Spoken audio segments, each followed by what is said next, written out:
Hello and welcome to the Ireland on the Fly podcast about the people and places of fly fishing in Ireland. It's hard to believe, but we're into the final few weeks of the salmon and brown trout season, and while you're trying to fit in as much fishing as you can, for this week's episode we decided to find out how some of the lochs are fishing in September for brown trout. And so we're joined by Dominic Kerrigan, a fanatical fly angler who fishes Melvin, Erne and Sheelin regularly and gives us his tips for this month. But first, Tom, I believe we have a very important update on the McNab. And just by way of background, everyone, when we spoke to Glenda Powell on last week's show, Glenda mentioned how they had a McNab in Iceland, or it was an Icelandic version of the McNab. And I was looking for clarity on what exactly was a McNab. But we've got clarity on it now from none other than Dan O'Donovan, who's a regular guest on the show in the book club. Dan has given us that clarity. So the following, very soon after Glenda's edition was out, I got this text from Dan. Hi, Tom. I listened to Glenda's podcast, which was great. The McNab originates from a novel by John Buchan, a Scottish writer titled John McNab. It dates to the 1920s. Basically, three well-off lads are bored and for a bit of excitement decide they'll write under the nom de plume John McNab to an estate owner in the Highlands saying they intend to poach his estate and they will shoot a stag, a salmon and another stag. The estate owner does his best to stop them, but ultimately fails. And one of the lads marries his daughter in the end. Interestingly, the McNab in the book had each of the three lads doing one of the kills and all were done on different days. It then developed on from there. Dan. Good man, Dan. He has the book if you want to read it, but its category will be 1920s romantic Highland fiction. Well, maybe that'll be our next book club episode, Dan. So we'll have you on to tell us. Fair play to you, Dan. Yeah. Good. We have the riddle or the puzzle of the McNab is solved. Now we know. So for the table quiz the next time, what is a true McNab or where did it come from? Now you know. And interestingly, because Glenda got one on in Iceland, but one of the lads that was on the Orkneys with us, Kevin Kerrigan, achieved it in Lough Erne. I don't know if I've ever said that before. Oh. Yeah, but a couple of years, I think it might be 10 years ago, but he got a salmon, a sea trout, a brown trout, and a char. My God. On the same day on the fly. Wow. I didn't know there was char in it. Yeah, and there was another guy that he knows back there that one day got a salmon, a brown trout, and a char, but couldn't get the sea trout. Because getting the char is obviously getting the char is the big one. Let us know if you know of anyone or if you've had a McNab yourself, an Irish McNab. Yeah, we'll start the Ireland on the Fly McNab Club. Very exclusive, I'd say. A very limited club. Well, Dan, thanks a million for that. Some great information to get from you on that. Tom, before we hear from Dominic Kerrigan on September fishing on Melvin, Erne and Sheelin, just want to ask you, what's kind of, I suppose, carb like going to be for the next few weeks? Carb at the moment, as I speak, is gone that bit slow. It's gone tough. It can happen. You'll still get chances. You will get chances. Number of chances have slowed down. Need something to happen to get the fish moving again. There's not hadn't been a lot of fly hatching, but like one of the days last week, was it Thursday or Friday, on a day that wasn't conducive for wet fly fishing, got a great hatch of sedge, and we knocked off quite a couple of fish, four good fish on dry sedges, and a few other smaller ones as well. So you never know what will happen. Just waiting for them to get more livelier. And it will happen. Well, I hope it will. But you still, even when it's tough at the moment, you get chances. So it was a tough day. For example, today now we brought up 5 fish, right? Got one nice one and lost another one. And here's the thing: that fish we lost, we saw him, he jumped right in full view of us. Would have been about 4 pounds. So that's what you're looking at. Yeah. But it can be a slog September fishing, but it can turn on. But it's something you just got to put the time in. And you're waiting for kind of a bit more heat. So what are you waiting for to turn it on? Don't know. I'll be honest with you. Sometimes you just don't know. Happens. For example, that day there was good with the hatchet sedge. Why did the sedge come up that day? God only knows. Was it a bit of heat? But we had a week of really good fishing conditions, and that was probably the worst fishing conditions with regards to breeze, or with regards to bright sunlight. I don't know, pressure change. We've had a lot of low pressure. We're getting high pressure at the moment. There's so many factors. The level of the lake has gone up, so you're hoping that it'll level down and start dropping down gradually. The best way of knowing it is when you're out, and you can tell. You start getting buckles, you start getting follows, bang, suddenly you're in a fish. They're livelier. Yeah. That's what you're looking. So hoping on there now, hoping as well the neighbouring lake here, Mask, hopefully that will come on as well. It's been very much hit and miss, Mask, this year. Okay. But normally September it's good. So keep our fingers crossed there. I've had some cracking fishing on the deeps. What Dom is talking there about the Daphne feeders in September on Mask. So keep our finger crossed from there. Yes. Look, you're always hopeful. You'll still go out. You're always hopeful. And also, it's the last few weeks, and people will be filling stuff in the calendar with as many days as possible. So you'll time it right one of those days if you're out enough times. And as Dominic, as you're about to hear, he's going to give us some great insights into Melvin, Erne, and Sheelin as well. If you are hoping to fish these lakes in the next few weeks, and in fairness, some great insights and tips as well, and well worth checking out. So let's hear from Dominic now, and first ask him about his season so far. My fishing is based pretty locally here most of the time, so I'm beside Lough Melvin, beside Lough Erne. About an hour and 20 brings me to Sheelin. So they'd be probably the three lakes that I'd be on most often. Melvin probably more so than the rest of them, and then Erne would be second. So Melvin, with regards to Melvin this year, Melvin has fished fantastic. From the start of the year through to today, I was on it and got fish. There's been bad days. You haven't went out every day and you haven't got a bag of fish, but overall, it has been fishing really well, really consistent the whole way through. Melvin Open was there last weekend. Fished hard. It did fish hard, but that was probably more to do maybe with the weather than anything else. But the lake itself has been fishing really, really well. Actually, just on that, because Tom, we haven't done a Melvin fishery focus. That reminds me, we should do one now, or maybe we could combine this episode. Actually, it's on our to-do list. Well, actually, do you know what? While we have you, Dominic, we just cut and paste this for another episode. No, tell us about Lough Melvin. Give people a bit of background: where it is, how big it is, where it location, just kind of an overview of it. Look, Lough Melvin's Garrison Kinlough area. It's in between the two there. There's two sections of water. You've the Garrison Club Anglers water, you've Resinva water, and the further up the lake you go, you've got your deeps, I suppose, are down the Garrison end, and then you can move up to the shallows up the top end of the lough. With regard size, I'm absolutely no good in acres. Tom would probably know better than me. I know it's about 25 minutes from the top to the bottom of the 20. So it's big, but not that big. That's the thing. It's big, but it's not that big. That's it in a nutshell. That's grand. I don't think you have to give acreage after that.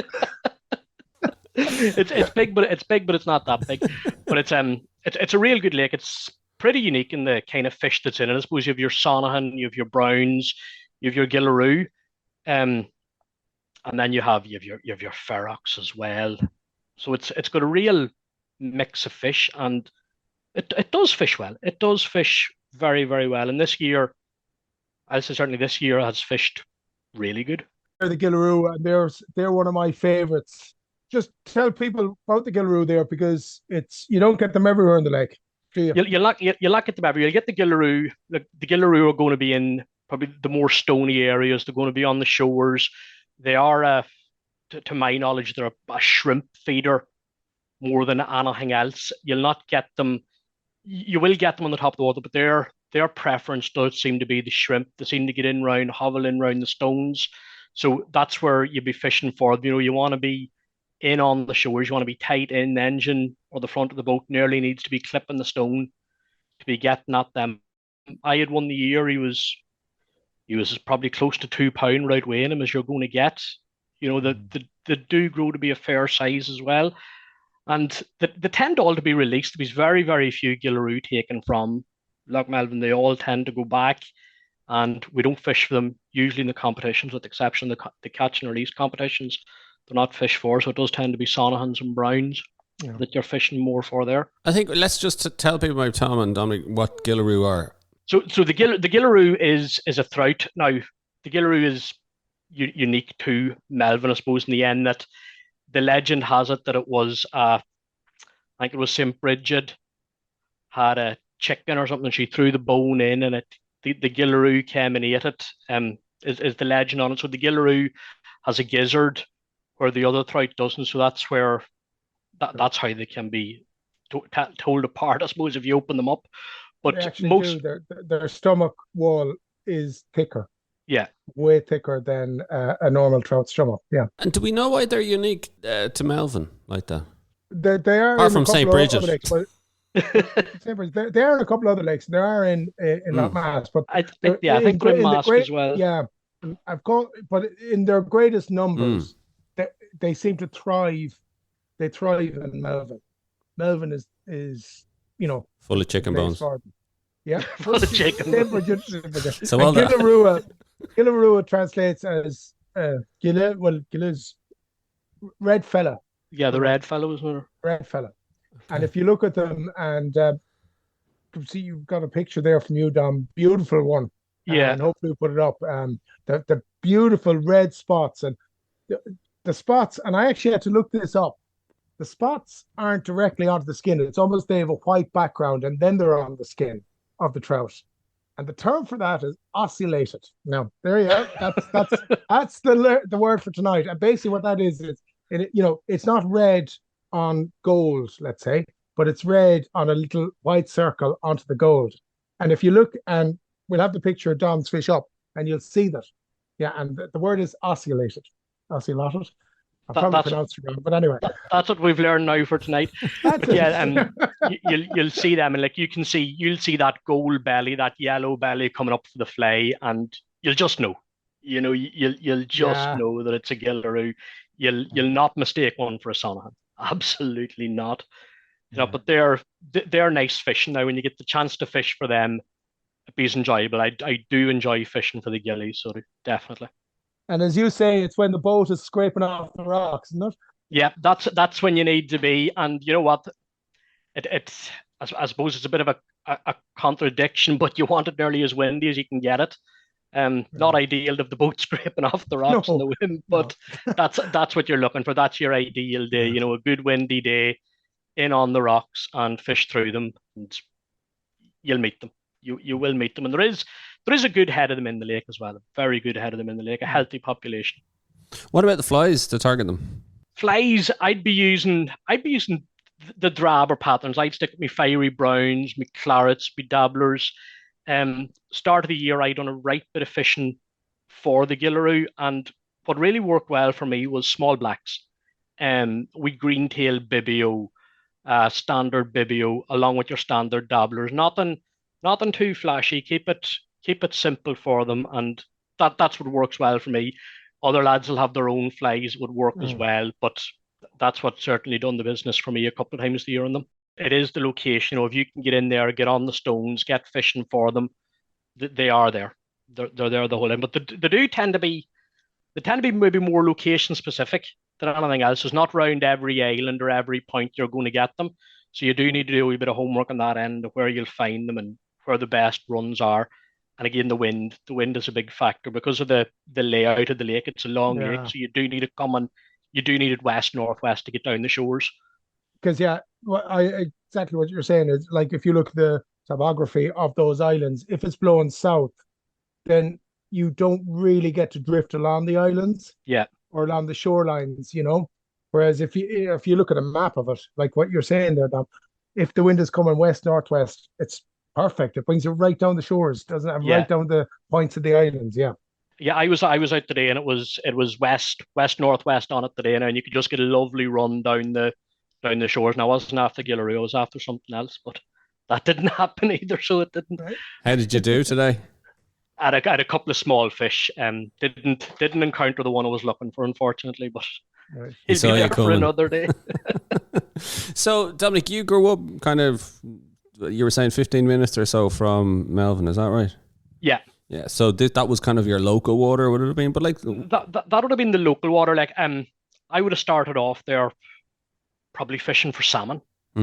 Trolling for salmon would have been how we would have started there. because the Drowse is down, isn't it? The Drowse. Yeah, the Drowse is up the top end of the lake. Yes. So you've got the run there straight from the sea, obviously Yeah. for the silverfish. Yeah. So that would have been your introduction to Melvin, as you said. That was the introduction. The first fishing on it was trolling because I'd have been maybe 4, 5, 6 at the time, and we had no boat, so we would have hired a boat to Sean Maguire. Dad would have went out trolling with us, and you got fish. You didn't get a huge amount of fish, but you got fish, and it was enjoyable. And then it progressed on. There was a couple of neighbours got boats, and they started fishing, and they started bringing me out. And just the natural progression then was fly fishing on that end for me. And I suppose that was helped along again. Sean Maguire and his dad, his late dad Dennis, they run a sort of a summer camp back off many years ago. Could be maybe 30 years ago, could be that long back. They run a summer camp in Gillaroo with the cast, and that brought everything into it and brought it on for me, Anna. And every chance then you got out, it was fishing. It was out with the fly rod. Then the sort of trolling end kind of took a back seat to a degree, and it was every chance you got out, Dad would be looking to troll, and I'd be looking to fly fishing. That's the way it went. And do you have a boat now yourself, or? Yeah, I have a boat. I have a couple of boats. I bought a boat whenever I got my first job. I got a boat and engine, bought that, and then in 2013 I was lucky enough to win a boat up in Lough Sheelin. Oh, good man. Yes, good man. Yeah. Remember Sheelin, that? Well done. Yeah, Yep. the Sheelin Classic, and I bought another few boats since that. So there's plenty of boats. It's a kind of an illness, when it's over. How many can you be in at one time? And you know what the best of it is? There's only one that ever comes out. The rest of them are sitting in the shed. But that's, but they're there. They're there. I might want them someday. Just in case. You never know when a spare one comes in handy, dog. There's always some man looking for it. So there's. And actually, just tell us about that the Sheelin Classic that you won in 2013. Yeah, 2013. It was a bit of an backstory to it. I was getting married in June that year, and the competition was in June. And there was a neighbour man. He says to me, "Sure, look, I'll pay your entry in as a wedding present." I was like, "Well, God, that isn't a big pile of use to my wife, but sure, I'll take it anyway, and I'll go with you." It's like Homer with the bowling ball. Honestly, I had no interest in going to it at all. There was just too much going on, I had far too much happening. So I know and headed up to Sheelin, and it was a scorcher. Like, it was the worst fishing day that you could pick. There was no wind, there was bright blue sky, and the lake was plastered in mayfly. And there wasn't a fish to be seen. Not a hate to be seen. And I had no boat at the time. Well, I had a boat actually, but I didn't bring a boat up to that competition. I was boated. So David Connors, DC Boats, it was him that was boating me, and we fished the whole day, like 20-6. The first take, I got it and landed the fish, and he was 4 1/4, 4 1/2, or whatever he was. But I think there was something like maybe 90 to 100 anglers out that day, and there was 3 fish got. Oh my God. That's what you were looking at. So I won it with mine, and then second and third came in as well. So it was, look, better to be born lucky than good. So there's no doubt about that. My God. But fair play. yeah, it was a good wedding present. Let's put it like that. And herself was thrilled. Your wife must have been over the moon. She was over the moon. She was delighted. Look what I won you. What am I going to do with this? What have you named? What did you name the boat? Just out of interest. Oh, I didn't name it anything at all. It's still sitting in the shed there. I wouldn't name them. You'd end up upsetting someone. Maybe you'd have to win a second one and a third one then and name them too. That could be the rock you'd perish at. That very easily could be. So tell us, Dominic, then when so if Melvin was your local water, and you know the bug got you, and you were really into fly fishing and doing a lot more, did you start then fishing further afield then? Because obviously where you're based there, Cavan, Fermanagh, Leitrim, there's so much fishing around. Yeah, we're spoiled for fishing. Absolutely no doubt we're spoiled for fishing. I would have then started going to the Erne and started fishing Lough Erne. And look, Lough Erne's an exceptional fishery. There is no doubt about it. Exceptional fishery. Has been hard though this last couple of years, and there's no point in saying otherwise. It has been very hard. Whatever the reasoning for it is, the fish have changed. Seem to have changed a lot. Like I was looking back through the books there, and over the years, you would have had mayfly days, you would have had 4 and 5 fish on the green. Last couple of years, you mightn't get 4 or 5 chances in the day fishing the way I fish. So if I'm out fishing mayfly on Lough Erne, I'll purely fish thrice. The reason being, if I want to go and pull wets, I wouldn't pass Lough Melvin for pulling wets. If I want to fish thrice, I'll do it in Lough Erne, and that's where I do me dry fly fishing. But my mayfly fishing is, I don't like setting up in big long drifts and drifting. I like getting into a wee corner. I like watching for a fish, stalking that one fish and getting him, whether it takes me 2 attempts, 3 attempts, 1 attempt, go at that one fish and do that in the shallows.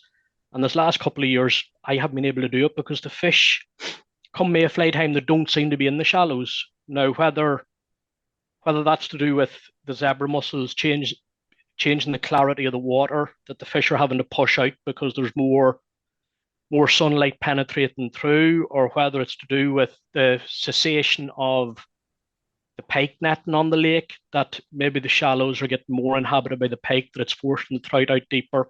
I don't know, but certainly something in Lough Erne has changed. Something has changed. You'll still get fishing in it. You'll still get great fish in it, but you'll just need to change sort of the way you approach it. Be prepared to do your long drifts from the shallow out to the deep, follow the fly, chase it out, and take the fish in the deep. It is what I have found with it now this couple of years. Come here then, Dom, would you have concentrated there solely on the mayfly, or did you fish it much, or do you fish it much, let's say early season, or like for the purpose of this one, would you fish it in September at all? Yeah, early season, I would spend a bit of time on Erne. Again, you're sort of trying to run everywhere, because early season, early season this last couple of years has been that good on Sheelin. Yeah. With the buzzer, you're hard pushed to leave there. I always like to try and get a couple of days down in Corrib. So it's hard to kind of be everywhere in the early season. But the couple of days I do sneak on Erne, and I try to get to it every year. Early on, you will get fish, pulling your wets up the shores, off the points. You will hit fish, but again, it takes work. You're not getting a fish a cast. But to this time of the year, it's fishing really well now. You see your Daphnia feeders out in the deep. Your bread and butter stuff you're pulling. It is fishing really well. I've often been told that it does get Daphnia feeders or Daphnia fishing out in the deeps, doesn't it? Yeah. The deeps are fishing at the minute, and fishing really well on it. And again, but this last couple of years, it has been hard. Mayfly time, it has been hard. Certainly this time of the year, towards the back end, it's coming to its milk now. And I know lads that are getting bags of fish on it, and I may even venture to it tomorrow myself again for a pull or two. See what's happening with it. You might be afraid to have said that now. The jungle drums will be beaten down. Come here. You wouldn't panic. There's plenty of fish there for everyone. Is it a busy like? It can be busy. It can be busy in mayfly time. It can be very busy. The rest of the time, no, it's not. Okay.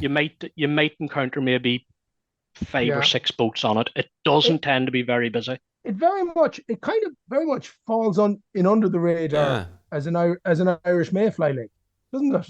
Yeah, it does. And see before COVID, just to use COVID as a marker, before that time of the year, it fished really well in the years before that. And whatever happened sort of after that, the mayfly, look, you could say, well, right, we haven't maybe had a proper, good, dry, warm May since that. It has been, the winds have been east, the winds have been north, they've been anyway except the way they should have been. So there's a lot of things you could say might have happened, but I would definitely say that from then, really, it hasn't fished near its full potential, not near. We were getting fish off it. You would have went out, and your average would have been £4. Anytime you would have went out, and that's a savage average for a fully wild lake. Feels like that gets no protection really and no management of it at all as a game fishery.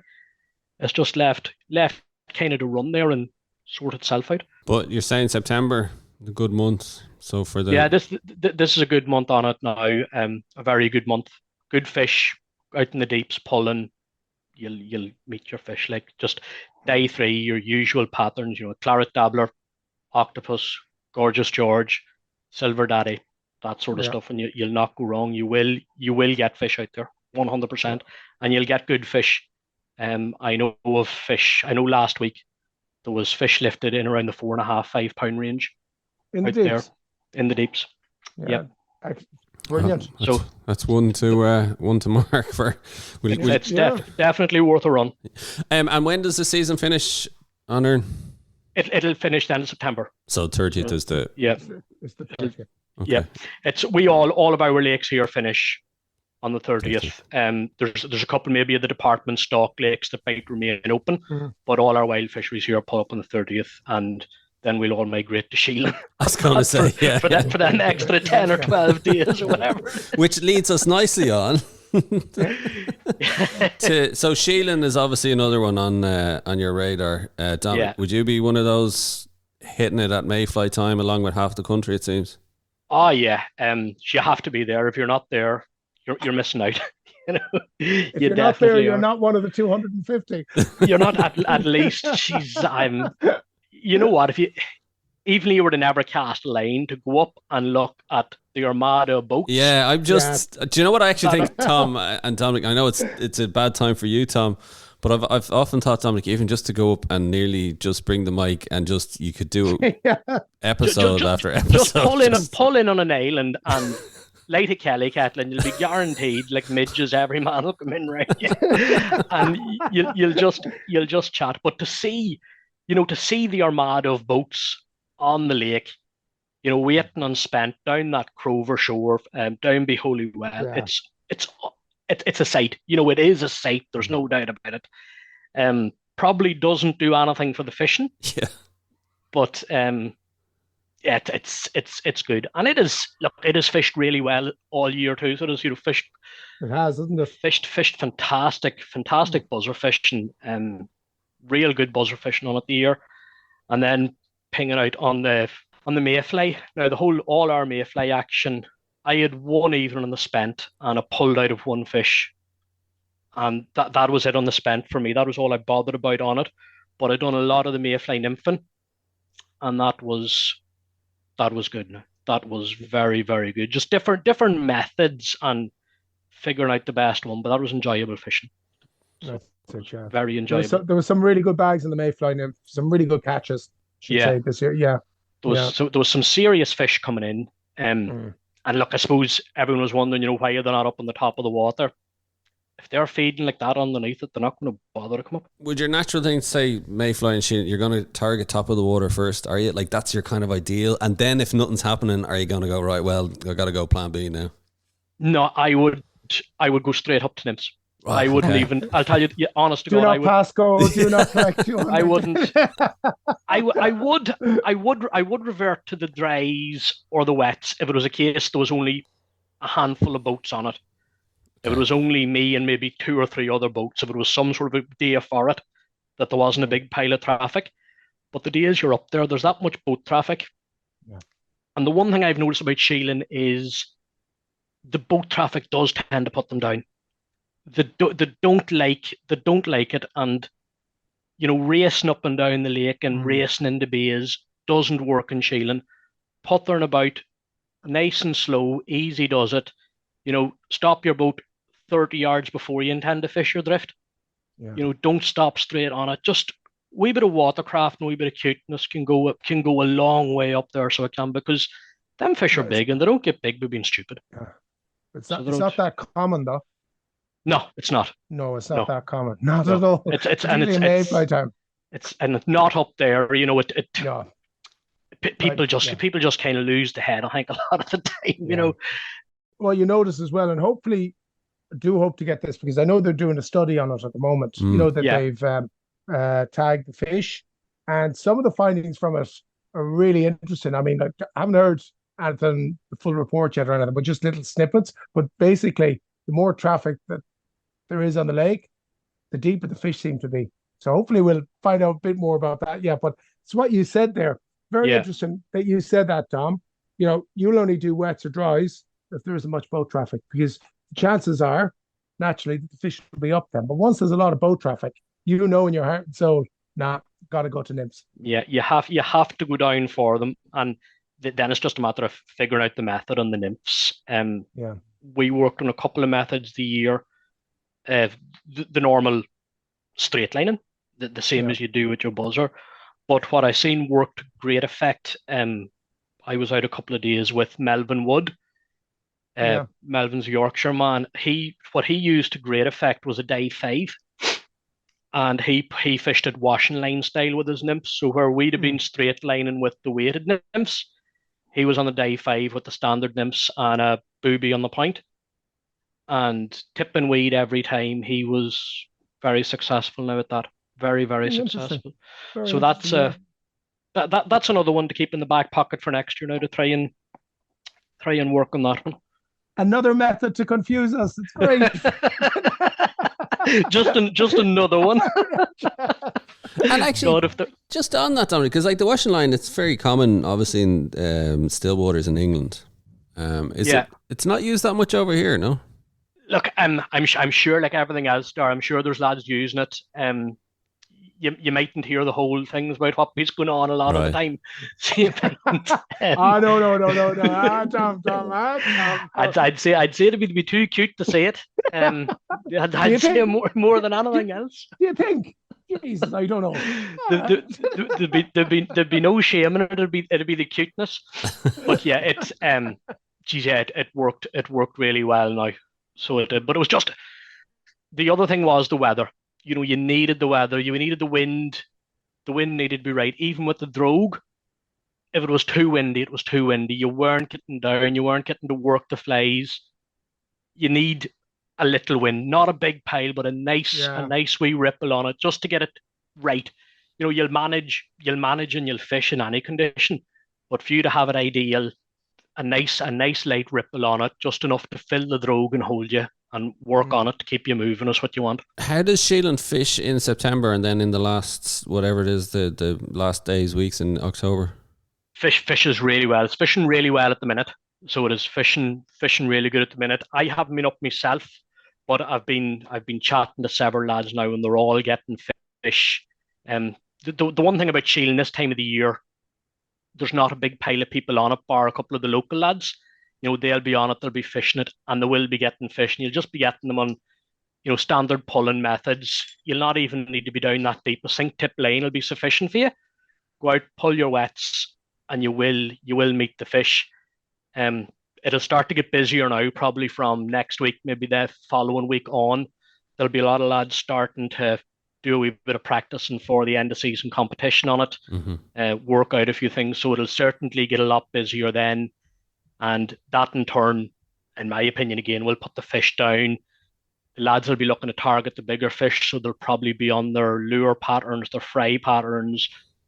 They'll probably be pulling day 3s, maybe day 5s. I would expect that's what will be going on. I'll rephrase it. That's what I'll be doing. whatever, but anyone else. Fair enough. Yep. That's what I'll be doing anyway. Yeah. So it'll be just a matter of pegging about at that and trying to find your bigger fish. Is what'll be going on really. Yeah. But it's fishing well at the minute. Again, daddies, silver daddies, brown daddies, pulled at the minute. You won't go wrong. You definitely will not go wrong on them. Another good time of year for Sheelin, like I said, if you want to kind of avoid the mayhem and madness of mayfly. That's it. And you know what? The fishing is as good in it. you will get lots of action this time of the year, especially. You'll have lots of fish chasing, you'll have lots of fish following, you'll have them coming splashing. You will get plenty of action. Yeah, you might hook them, as you say, Don, Yeah. but you get follows, you get buckles, you get it's exciting fishing. It's great stuff. Yeah. Keeps it busy. It's very, very exciting fishing. So it is. I suppose that's what you're looking for in the end, isn't it? A bit of excitement and. Yeah, and especially coming into the last few weeks anyway, people are... Yeah, sure, look, we're all trying to fit as many days now as we can in. Just get out, get out and keep out, I suppose, is the main thing. And actually, I didn't ask you about Melvin then. How, in terms of, will you try and get, obviously you're going to be on Erne, you're going to, get your days in Sheelin as well, but are you going to be out every last minute that you can with Melvin? I will, I will. I was on Melvin today. I was doing a bit of research. We have that World Youths competition on Sunday, that open. So that's that new competition that has started. Frogs and resinver fishery. Yeah, Dominic, just maybe we mentioned it all right on the show. I think a week or two ago. So maybe just fill people in a bit, just if they want to find out more. Yeah, so it's the frogs, the frogs group and the resinver fishery are running it. It's an open competition for basically, I think it's 11 to 21-year-olds. So they'll come and they'll be boated on the day. There's vetted boatmen there that'll be going out. They'll take them out and fish the day. Real good prize fund. I'm not 100% sure of the whole background of it, the whole prizes and what way that works. I'm only boating it, but there's a lot of excitement, an awful lot of excitement about it. Like I was out today.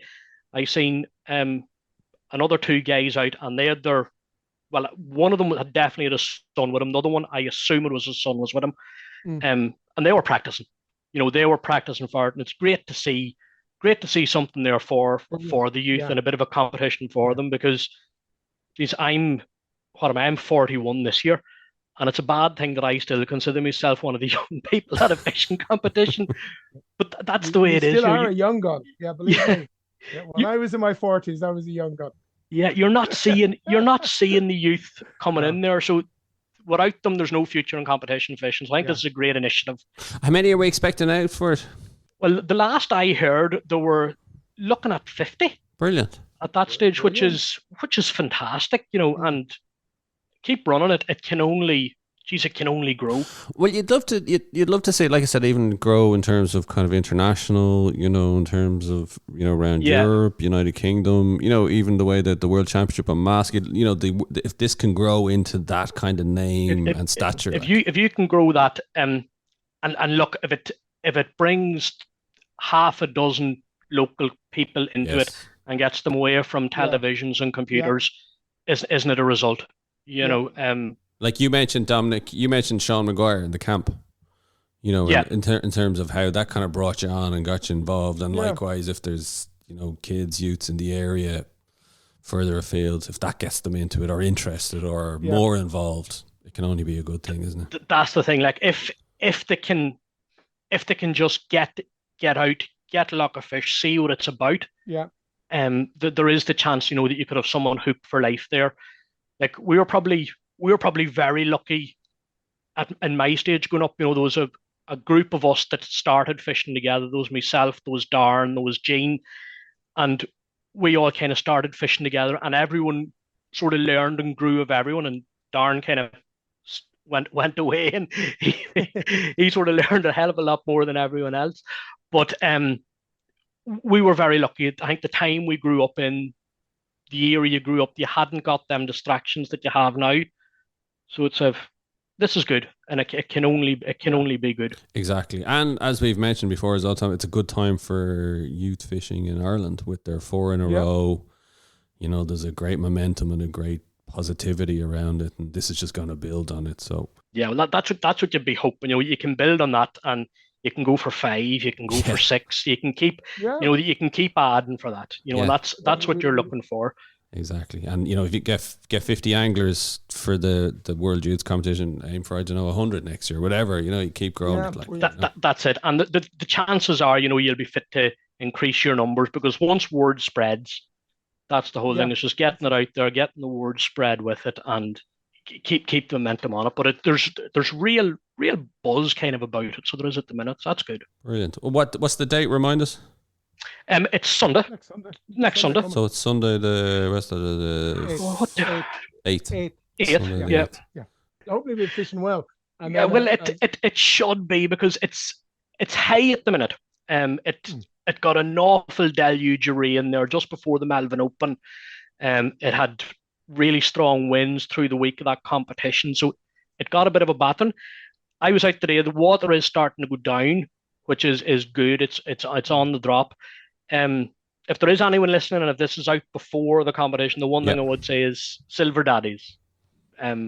Have silver daddies with the red butt. That's it. That's the one thing I would say. I had a couple of fish today now, and the silver daddy, and it was all they came to. So we'll be selling them by the lakeshore as their people are arriving. Yeah, click the link at the bottom of the show to buy your silver daddy. Tom's special. Yep. That's it. Yep. Funny you should mention that. Thanks for the insights, Tom.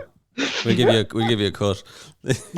So, come here. We've mentioned competitions, and competitions are obviously big for you. And again, we've covered this on the show in terms of kind of people that love the competitions, people who aren't into the competitions. But for you, it's about the camaraderie, isn't it? It is. You know, you're going to lose a hell of a lot more than you'll win, and you'll never be in it for financial gain. But see the crack that you have on the shore. That's second to none. See the banter, the lays beforehand. It's great. Like and afterwards. And afterwards, of course, afterwards as well. Yeah. And you know, you have a clique of anglers there, and you'll see the same people at the same competitions. You see them year in, year out, and you do build up a relationship with them. You become friends, and again, then with social media now, it's so easy to keep in touch with people. I think it's a great social thing, apart from the fact that you're fishing. And when you're fishing competitions, you do most of the time find yourself that you'll be fishing with an accomplished angler, and you learn from them. If you want to bring yourself on and fishing, and you want to learn and evolve your own skill set, I would say that competition fishing is the way to do it, to see how other anglers behave, what they do, how they perform. And also, if you want to go out and fish a lake, if you go to a competition and you enter as an angler without a boat, you're essentially getting a guided tour of the lake as well. Yeah. So there's so much to be taken from it. I really enjoy it, and I'll keep fishing them as long as I do enjoy them. I suppose when you start to lose that excitement at night, the night before a competition, when you start to lose that buzz, maybe it's time to step back. But at the minute, I have it. I still have it strong now. It's bad. It's a bad, isn't it? It's like you got it bad, Dom. You got it bad. Like, how many competitions would you be fishing during the year, Dominic? I would probably fish 10 or 12 anyway, maybe more. Come on. I was just going through the diary there. It's kind of before the end of the season. I have 6 that I've entered into already. It's bad, and I'm changing work at the minute as well. We're being made redundant in October, so I don't know what way my leave will be next year. So I just said, look, every chance I get now, I'm just going to fish and fish and fish, and just do it and see what happens then next year, whatever happens. But I'm sorry to hear that, and I hope everything works out for you. I suppose, do you find though, within stressful times like this in anybody's life, again, it's just a great release to be able to get out into the water and clear your head. 100%. See, I was sitting in the house there this last couple of days. I was tipping about. I was tidying up the fly tying desk. I was doing bits and pieces. And you see, when you were there, you were always thinking. You were thinking like, geez, I should go now and I should start another job hunt. You know, I should go and apply for this. I should chase up that there or the other. See, for the 5 or 6 hours I was on the lake today, didn't think about it. It never crossed my mind. Yeah. You know, I never looked at the phone. I was there. I was fishing. I filled a cup of tea. I tipped about, and that was it. You know, it takes your mind away from it. It's a great stress reliever. Now, there's times it can frickin' bring on stress as well and put you light in the head. But most of the time, just when you're out there and you're on your own, you're surrounded by water. It's class. Like there is nothing else. It is remedy. Yeah, definitely. It is remedy. another lad used to call it a tonic, which is the exact same thing. Yeah. No, but it's great, and it's great that you get that. We all get different things from it, but when you get that back from your fishing, it's great. Do you know what? It's And, nice to have, Tom, isn't it? It's nice to have in the armory, it's too easy for maybe nowadays, people, you can go to the pub or do whatever, you know what I mean? But yeah, it's a better poison to have. Oh, 100%. Look, you're never going to do anybody any harm when you're on the lake. And I'm lucky. I have a very, very understanding wife. I was going to say, very, very understanding. Must have been the boat you gave her for the present. Yeah, you got off to a great start. I think that's what it was. But no, I'm lucky in that way. Well, listen, it's great just chatting to you there. It's nice to know with what you have up in that part of the world. There's bits to be looking forward to for the next, what is it, next 4 weeks? Depending how you look at 4 to 5 or 6 weeks at most. So really good. That's been great talking to you about it. But listen, before we go, we just want to ask you, we ask everybody who comes on the show, what was your most memorable fish on the fly? God, I don't know. There's a couple of standout. I could go back to the one in Sheelin. That was memorable. But I think my most memorable one is the fish I got. The fish I got in the World Cup the year I won the heaviest fish. I think it was 2015. That's probably my most memorable at the minute. We were out in the qualifying day. Noel Moran was boating and John Somerville was the other angler. Yeah. And we were right off the mouth of Cahir, blowing in, and just up on the stones. I threw out the fly and coming. The shallows there, like the shallows in Mask are that clear. You nearly see the fish coming.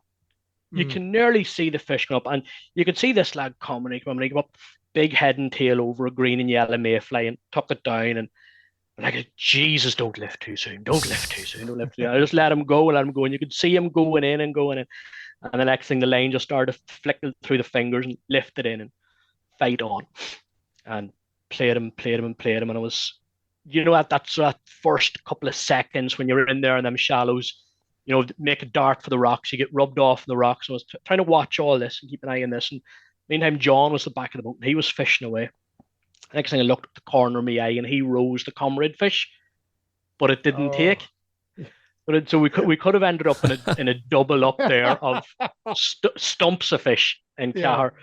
But John seen the way that fish was going in mine. He seen there was a good fish, so fair play. He quit fishing. He sorted everything out, got the netting all ready. Noel was on the oars pulling us out.